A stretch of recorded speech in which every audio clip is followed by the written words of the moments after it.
Some lane don't can no chum when you had no cheer clang chim pay na nothing off. No crop tigan line, mean catting oi broken papu, Nanga cook side by jay. Puntai the crown some lane don't canting look. No the mean day patna mui the rungmon. The caro no does on the pit. Nanga mean chim nong that don't clear. Nanga spine up at the name of Chibut. Pa young bread for the day. Dog noon toy. To super chang, ring her yoke clothing. ឬមួយក៏អាចមានផ្លូវផ្សេងទៀតដែលអាចចាប់ដើមដោយការពិតដ៏សាមញ្ញនេះគឺគ្មានពាក្យថាអ្នកដទៃទេការជឿចាប់របស់មនុស្សម្នាក់គឺជាការជឿចាប់របស់មនុស្សទាំងអស់ក្តីសង្ឃឹមរបស់មនុស្សម្នាក់គឺជាកម្មសិទ្ធិរបស់មនុស្សទាំងអស់នៅគ្រប់ទីកន្លែងក្រុមមនុស្សជាច្រើនកំពុងពង្រីករង្វង់នៃពាក្យថាយើងឲ្យកាន់តែមាន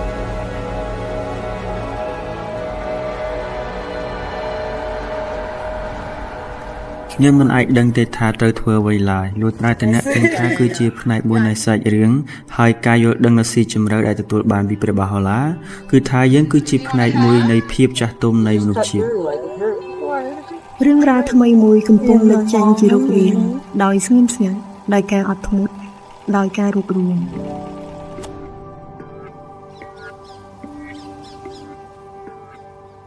Dương trời xoay rồi với thịt xem trong cả tẹt tôn kia từ bên mỏ đại mình bằng co ở miền phía hằng xá dương trời bồng rừng smart đầy xạ cùng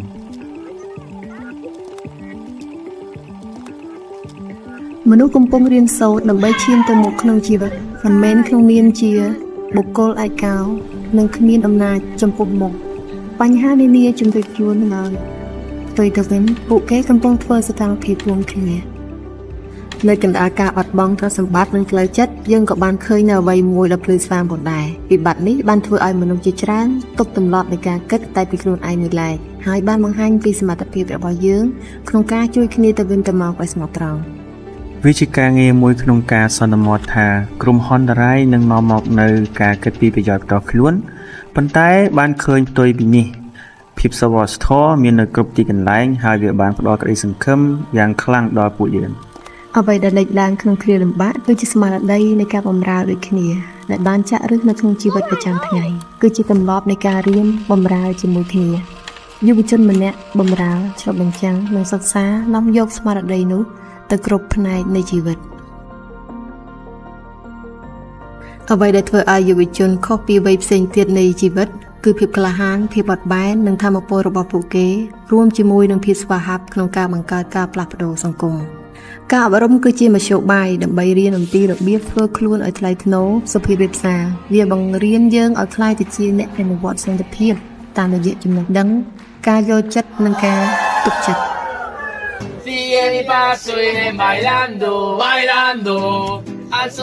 នៅពេលដែលយើងផ្ដោតអារម្មណ៍លើភាពស្អិតរមួតការបម្រើទំនាក់ទំនងនិងគុណតម្លៃជាស្នូលនោះគឺជាធម្មជាតិរបស់យើងដែលមានជីវិតរស់រវើកឡើង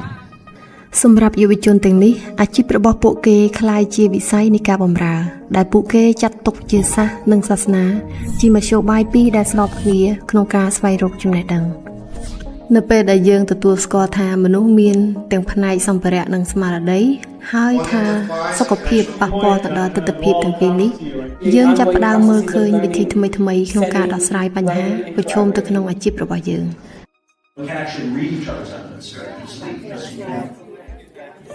នៅពេលដែលបញ្ហាកើតឡើងពួកគេលែងសួរថាតើយើងអាចគេចចេញពីបញ្ហានេះដោយរបៀបណាប៉ុន្តែពួកគេសួរថាតើយើងអាចប្រឈមមុខទៅនឹងបញ្ហានេះរួមគ្នាដោយរបៀបណា សង្គមបានបណ្ដោះឲ្យយើងមានលក្ខណៈបុគ្គលនិយមប៉ុន្តែខ្ញុំគិតថានៅកន្លែងខ្លះវប្បធម៌កំពុងចាប់ផ្ដើមផ្លាស់ប្ដូរហើយសមិទ្ធផលជាច្រើនអាចសម្រេចបាននៅពេលមនុស្សសហការគ្នា នេះជាសញ្ញានៃមនសិការថ្មីមួយគឺជាស្មារតីសហគមន៍ដែលដាក់ចាប់ក្នុងខ្លួនមនុស្សម្នាក់ៗ នៅពេលយើងងាកទៅរកខាងក្រៅនិងធ្វើការជាមួយអ្នកដទៃកាន់តែច្រើនយើងកាន់តែយល់ច្បាស់អំពីអត្ថន័យនៃមនុស្សជាតិរួមរបស់យើងគ្រួសារក៏កំពុងត្រូវបានគិតគូរឡើងវិញផងដែរមិនមែនជាគ្រួសារដែលរស់នៅដាច់ដោយឡែកនោះទេប៉ុន្តែជាបណ្ដាញគាំទ្រដែលបម្រើការងារជាមួយគ្នា ពួកគេធ្វើការសម្រេចចិត្តរួមគ្នានិងគាំទ្រគ្នាទៅវិញទៅមកដោយស្មារតីភាពគំរូទាំងនេះក៏ជាឥទ្ធិពលដល់ការបម្រើក្រៅផ្ទះផងដែរ គ វាពិតជាមានកម្លាំងចិត្តយ៉ាងខ្លាំងដល់អ្នកជិតខាងនៅពេលពួកគេឃើញឪពុកម្ដាយមិនត្រឹមតែរកប្រាក់ផ្គត់ផ្គង់ជីវភាពប៉ុណ្ណោះទេប៉ុន្តែគាត់ផ្ទាល់បានចូលរួមក្នុងការបង្រៀនសីលធម៌ដល់កូនៗជាមួយប្រពន្ធរបស់គាត់នៅពេលមានសាមគ្គីភាពនៅក្នុងគ្រួសារយើងអាចបង្កើតសហគមន៍មួយបានហើយនៅពេលដែលមានសាមគ្គីភាពនិងក្តីស្រឡាញ់ក្នុងសហគមន៍ទើបមានពន្លឺនោះអាចសាយភាយទៅកាន់ពិភពលោកទាំងមូលអ្វីដែលអាចលេចចេញជារូបរាងគឺលើសពីការសហការគ្នាការរើសអើងក៏ចាប់ផ្ដើមរលាយបាត់អ្វីដែលសំខាន់គឺបំណងប្រាថ្នារួមនៅក្នុងការកសាងពិភពលោកមួយដែលប្រសើរជាងមុននៅពេលយើងនិយាយអំពីអត្តសញ្ញាណអ្វីដែលយើងនឹកឃើញគឺជាតិសាសន៍សញ្ជាតិសាសនាឬភេទប៉ុន្តែអ្វីដែលយើងចាប់ផ្ដើមយល់គឺថាយើងមានអត្តសញ្ញាណដ៏ថ្លៃថ្នូរពីកំណើតដែលឆ្លងផុតដែនកំណត់ទាំងនេះឬគោលនៃការបែកបាក់គ្នានៅពេលបច្ចុប្បន្ននេះគឺជាវិបត្តិនៃអត្តសញ្ញាណការបង្ហាត់បង្រៀនបហៃផ្ដល់នូវផ្លូវមួយផ្សេងទៀតគឺអត្តសញ្ញាណខាងស្មារតីដែលមើលឃើញមនុស្សជាតិគឺជាគ្រួសារតែមួយដើម្បីបណ្ដុះសាមគ្គីភាពគំនិតនៃការដឹកនាំខ្លួនឯងកំពុងត្រូវបានបង្កើតឡើងជាគំនិតថ្មីក្នុងនាមជាការទទួលខុសត្រូវដ៏ពិសិដ្ឋនិងជាទង្វើនៃការបម្រើដ៏មានភាពដាក់ខ្លួនយើងតែងតែគិតថាការប្រកួតប្រជែងគឺចាំបាច់សម្រាប់ការចម្រើនប៉ុន្តែតើវាបំផុសឲ្យគំនិតរបស់យើងជួយឲ្យអ្នកដទៃរីកចម្រើនជាមួយយើងដែរទេ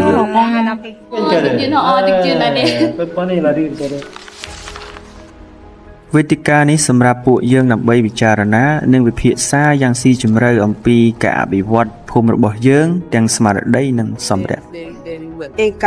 នៅទីណាដែលមានមនុស្សជួបជុំគ្នាដើម្បីរៀនសូត្រសម្រេចចិត្តនិងស្ថាបនាពួកគេនឹងរកឃើញថាខ្លួនគឺជាតួអង្គក្នុងរឿងរ៉ាវមួយពង្រឹងគ្នានៃការរីកចម្រើន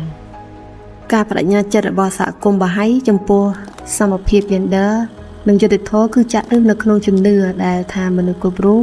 ត្រូវបានបង្កើតឡើងដើម្បីជំរុញអរិយធម៌ឲ្យរីកចម្រើនចុះឈរហើយសមភាព gender គឺជាលក្ខខណ្ឌចាំបាច់សម្រាប់សន្តិភាព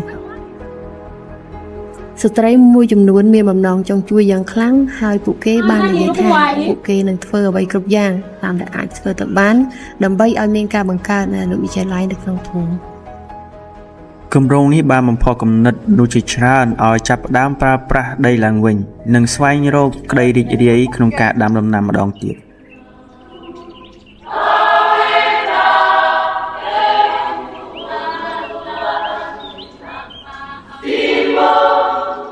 Render our souls joyous and happy through thy glad tidings,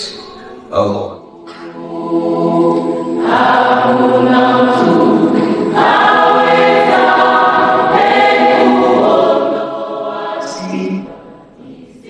ទាំងនេះគឺជាជំរកនៃសន្តិភាពដែលបង្ហាញអំពីគំនិតថ្មី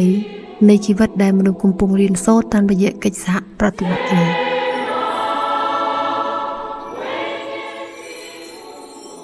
ទីសក្ការៈបូជាបាហៃថ្នាក់ជាតិនេះនឹងបម្រើជាពន្លឺនៃក្តីសង្ឃឹមសម្រាប់សហគមន៍ដោយអញ្ជើញមនុស្សគ្រប់គ្នាឲ្យមកជួបជុំគ្នាសូត្រធម៌និងរស់នៅប្រកបទៅដោយសាមគ្គីភាពពិធីបុណ្យសិល្បៈបានពង្រឹងជំនឿរបស់មនុស្សទៅលើភាពសប្បុរសរបស់មិត្តភ័ក្តិនិងអ្នកដទៃដូចគ្នាសិល្បៈមានថាមពលដ៏អស្ចារ្យក្នុងការបង្កើតទំនាក់ទំនងរវាងមនុស្សបរិយាកាសនៅឯទីសក្ការៈបូជាធ្វើឲ្យអ្នកពោពេញទៅដោយក្តីសង្ឃឹម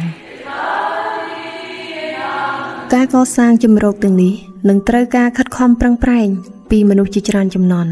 ការខិតខំប្រឹងប្រែងជាច្រើនជំនាន់នេះត្រូវបានបង្ហាញយ៉ាងច្បាស់បំផុតនៅក្នុងទឹកដីកំណើតនៃជំនឿសាសនាបាហៃដំណើរការនេះបានកើតឡើងអស់រយៈពេល150ឆ្នាំហើយទើបតែពេលនេះរូបភាពពេញលេញចេញមកទើបយើងអាចក្រឡេកមើលទៅក្រោយហើយនិយាយថាពួកគេបានកសាងសហគមន៍ទាំងនេះពួកគេបានបង្កើតបរិយាកាសដែលស្ត្រីអាចមានប្រសិទ្ធភាពជាងមុនដែលការអប់រំរបស់កុមារគឺជាចំណុចស្នូលនៃការយកចិត្តទុកដាក់របស់សហគមន៍ដែលកិច្ចសហប្រតិបត្តិការនិងការសម្រេចចិត្តតាមរយៈការវិគ្រោះយោបល់ជារឿងសំខាន់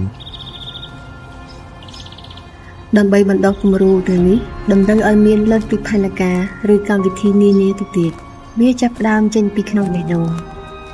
រាល់ពេលដែលខ្ញុំមកទីនេះវាហាក់ដូចជាខ្ញុំអាចចងចាំនៅអារម្មណ៍នៃសន្តិភាពក្តីរីករាយនិងក្តីស្រឡាញ់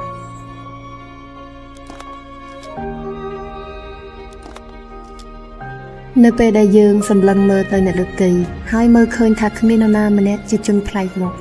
នៅពេលដែលបេះដូងរបស់យើងឆាប់ឆេះដោយសេចក្តីសប្បុរសចំពោះមនុស្សគ្រប់រូបដែលបានជួបប្រទះនោះអ្វីម្យ៉ាងនឹងមានការផ្លាស់ប្ដូរ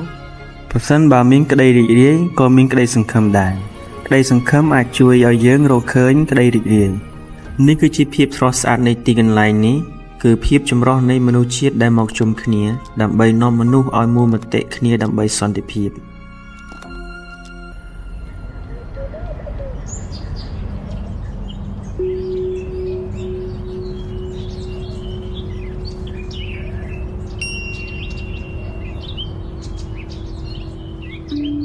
គុណលាតរវាងយើងរលាយបាត់ទៅ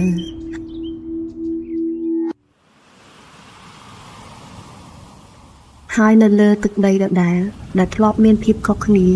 យើងរៀនកាន់តែគ្នាឆាកជីវិតរបស់អង្គពិសិដ្ឋអតុលវហាមិនបានឃើញការបែកចែករវាងអ្នកនិងអ្នកចម្រើនដែរឥឡូវនេះនៅពេលដែលព្រះចេតិយរបស់ទ្រង់កំពុងសាងសង់ឡើងវាប្រៀបដូចជាការអញ្ជើញដ៏ទន់ភ្លន់មួយដើម្បីបណ្ដុះកន្លែងនៃភាពជាម្ចាស់និងគោលបំណងរួម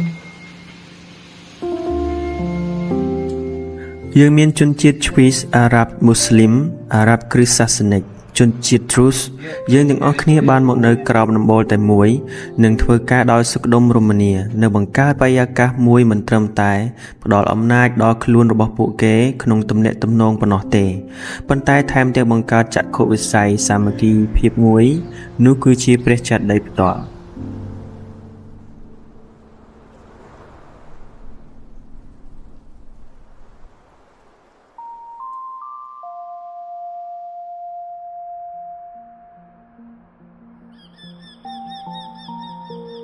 រឿងរ៉ាវរបស់មនុស្សជាតិមិនមែនជារឿងរ៉ាវនៃការធ្លាក់ចុះនោះទេ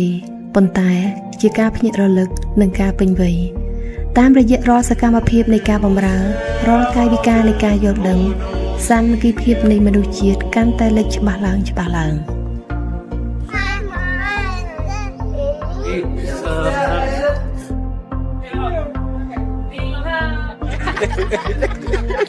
Wait, you could easily just like do that.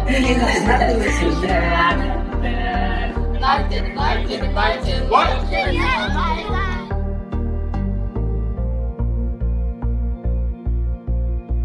ដោយស្ងៀមស្ងាត់ដោយការអត់ធ្មត់និងដោយការរួមគ្នា